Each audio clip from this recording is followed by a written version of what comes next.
पहले बल्दियाती इलेक्शन से भागे, अब ज़िमनी इंतखाबात से भी भाग गए। इनको डर है कि 9 की 9 सीटें हार जाएंगे। इलेक्शन कमीशन बताए कि इंतखाबात में ताख़ीर क्यों हो रही है।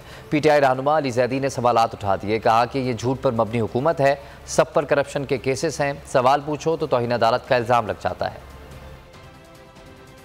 ये इलेक्शन से फिर भाग गए। वजह दी है सैलाब। जरा मुल्तान और फैसलाबाद में कौन सा सैलाब है ये जरा बता दें मुझे। लियारी में कौन सा सैलाब आया बता दें। कोरंगी में कौन सा सैलाब आया बताएं। 2 दिन पहले आपको इलेक्शन से ख्याल आता है कि जी डिले कर दें। वो ये रहा है कि इनको लग गया डर कि 9 की 9 सीटें ये हार जाएंगे, खान साहब जीत जाएंगे। लोकल बॉडीज हैदराबाद और कराची में, क्योंकि तहरीक इंसाफ सबसे बड़ी जमात बन के आई है, वो उनके हाथ से निकल जाएगा। तहरीक इंसाफ के मेयर आ जाएंगे कराची और हैदराबाद में। नंबर चोर और डाकू मिनिस्टर बने हुए प्रोविंशियल और फेडरल, सारों पे नैब के करप्शन के केसेस हैं। राना सनाउल्लाह ने धमकियां दी कि जजेस के घर का घेराव करेंगे, तुम्हारे बीवी बच्चों को यहाँ रहना है। कोई तौहीन अदालत नहीं लगी। मरियम टीवी पे बैठ के कहती है मेरे पास जजेस की वीडियोस हैं, कोई कंटेम्प्ट उधर नहीं लगी। लेकिन पूरी कौम इमरान खान के साथ खड़ी है और ये सारे मिलकर तौहीन अवाम कर रहे हैं।